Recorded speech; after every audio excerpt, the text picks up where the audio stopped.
Selamat datang di latihan shadowing bahasa Inggris hari ini. Dalam pelajaran ini, kita akan membaca sebuah cerita yang menyentuh hati bersama-sama, yang tidak hanya membantu kamu meningkatkan pengucapan dan ritme, tetapi juga merasakan emosi di balik kata-kata. Ingat, shadowing bukan hanya tentang mengulangi suara, tapi juga tentang terhubung dengan cerita dan berbicara dengan percaya diri. Mari kita mulai. The old classroom smelled faintly of chalk dust and wooden desks, the kind of smell that never really left no matter how many times the windows were opened. Kelas tua itu tercium samar aroma debu kapur dan meja kayu. Bau yang tidak pernah benar-benar hilang meski jendela dibuka berkali-kali. It was the last day of school before the winter holidays, and the students were buzzing with excitement. Itu adalah hari terakhir sekolah sebelum liburan musim dingin, dan para murid bersemangat penuh kegembiraan. They carried bags of sweets, small store-bought presents wrapped in shiny paper, and holiday cards filled with bright colors. Mereka membawa tas berisi permen, hadiah kecil dari toko yang dibungkus kertas mengkilap, serta kartu liburan penuh warna cerah. At the front of the room, Mr. Han, the literature teacher, sat at his desk. Di depan kelas, Pak Han, guru sastra, duduk di mejanya.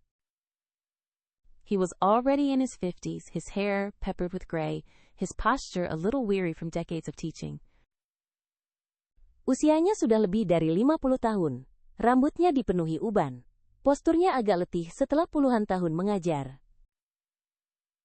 Yet his eyes still lit up when he spoke about books, about characters who dared, suffered, and dreamed. Namun matanya masih berbinar ketika berbicara tentang buku, tentang tokoh-tokoh yang berani, menderita, dan bermimpi. Among the students was Jiho, a boy from one of the poorest families in town. Di antara para murid ada Jiho, seorang anak dari salah satu keluarga termiskin di kota. His uniform was worn, his shoes patched several times, and he often skipped lunch, though he never admitted why.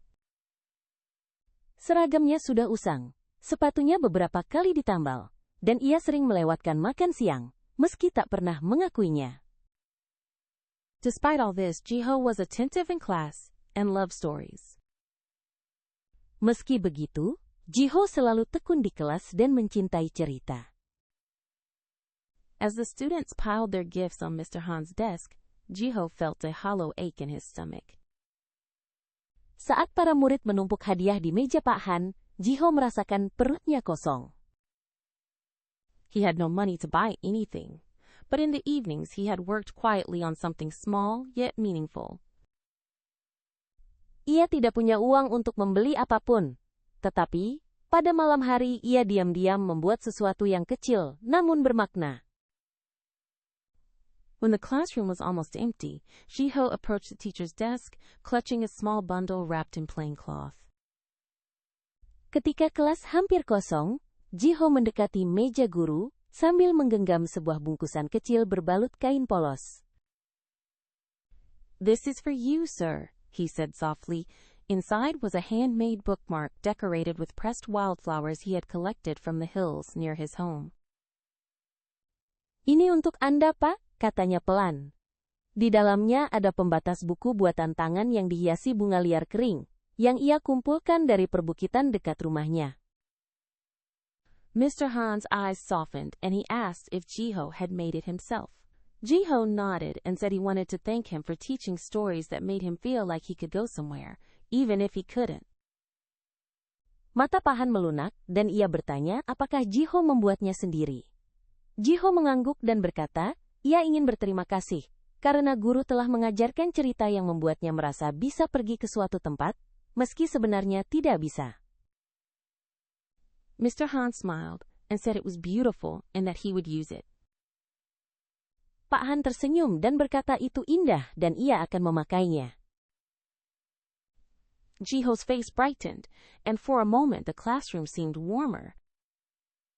Wajah Jiho berseri-seri, dan sejenak kelas terasa lebih hangat. But after the holidays, the bookmark disappeared into a pile of books and papers, forgotten as time passed. Namun setelah liburan, Pembatas buku itu hilang di antara tumpukan buku dan kertas, terlupakan seiring waktu.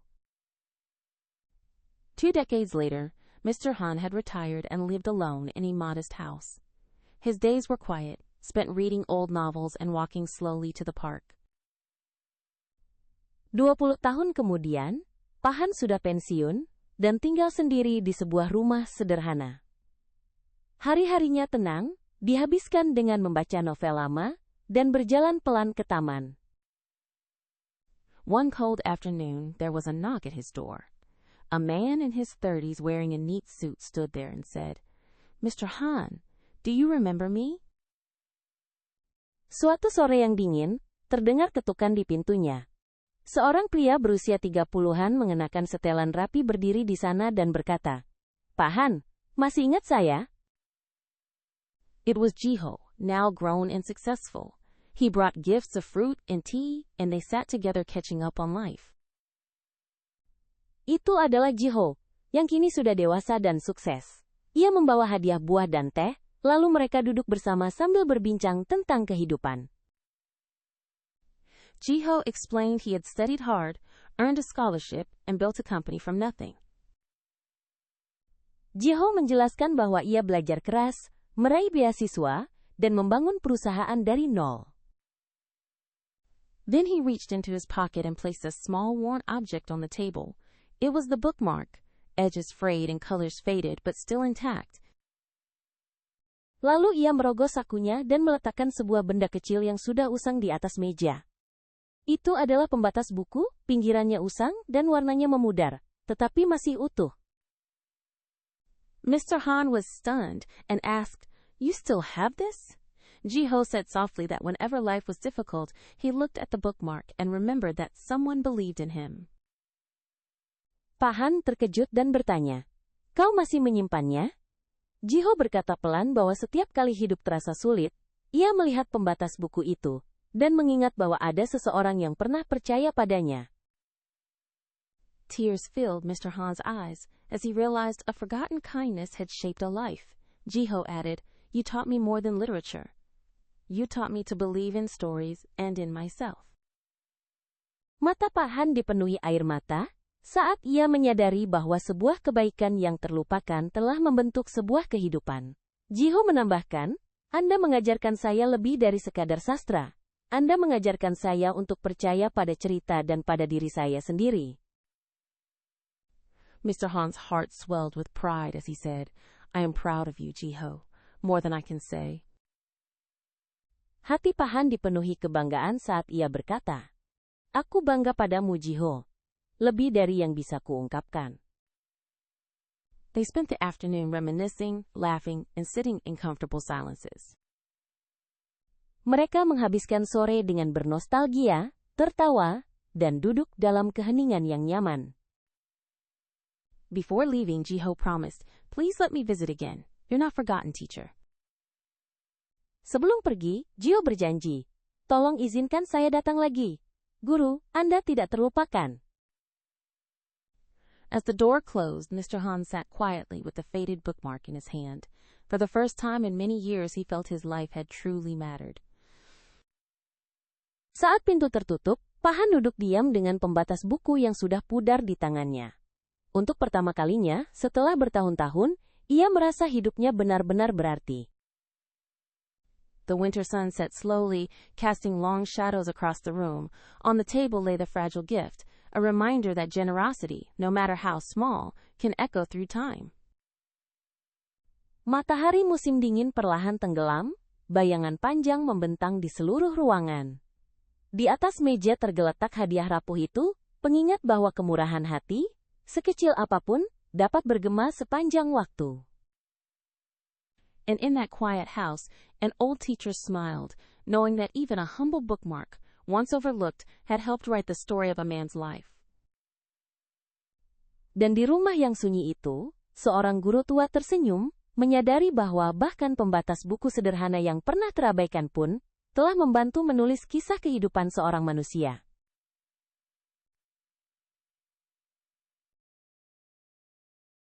The old classroom smelled faintly of chalk dust and wooden desks. the kind of smell that never really left no matter how many times the windows were opened. It was the last day of school before the winter holidays, and the students were buzzing with excitement. They carried bags of sweets, small store-bought presents wrapped in shiny paper, and holiday cards filled with bright colors. At the front of the room, Mr. Han, the literature teacher, sat at his desk. He was already in his 50s, his hair peppered with gray, his posture a little weary from decades of teaching. Yet his eyes still lit up when he spoke about books, about characters who dared, suffered, and dreamed. Among the students was Jiho, a boy from one of the poorest families in town. His uniform was worn, his shoes patched several times, and he often skipped lunch, though he never admitted why. Despite all this, Jiho was attentive in class and loved stories. As the students piled their gifts on Mr. Han's desk, Jiho felt a hollow ache in his stomach. He had no money to buy anything, but in the evenings he had worked quietly on something small yet meaningful.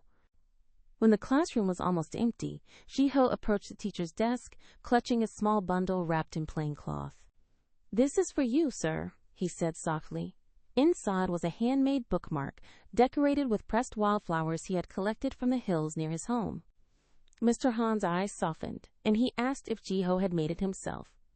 Jiho nodded and said he wanted to thank him for teaching stories that made him feel like he could go somewhere, even if he couldn't. Mr. Han smiled and said it was beautiful and that he would use it. Jiho's face brightened, and for a moment the classroom seemed warmer. But after the holidays, the bookmark disappeared into a pile of books and papers, forgotten as time passed. 2 decades later, Mr. Han had retired and lived alone in a modest house. His days were quiet, spent reading old novels and walking slowly to the park.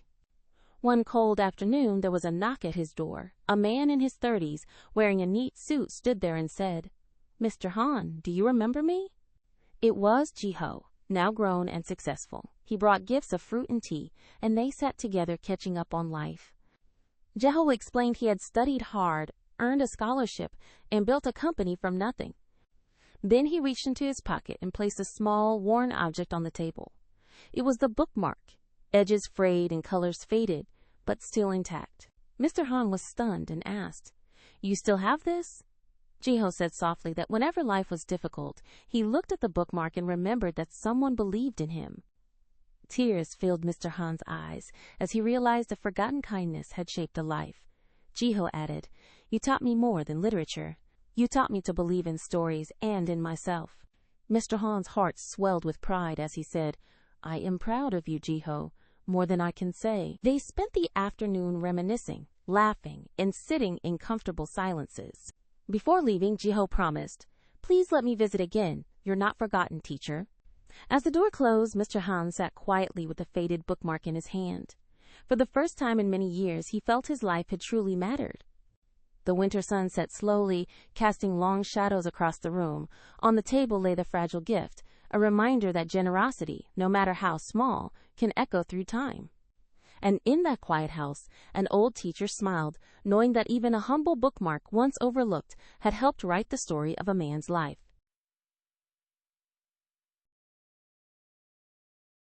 Kerja bagus untuk latihan shadowing hari ini. Setiap kalimat yang kamu ikuti membuat bahasa Inggrismu terdengar lebih alami. Dan setiap cerita membawamu lebih dekat pada kefasihan. Jika kamu menikmati latihan ini, jangan lupa untuk menyukai video ini, berlangganan untuk lebih banyak cerita shadowing bahasa Inggris, dan bagikan kepada teman-temanmu yang juga sedang belajar bahasa Inggris. Teruslah berlatih, teruslah shadowing. Dan ingat, suaramu yang menceritakan kisahnya. Sampai jumpa di video berikutnya.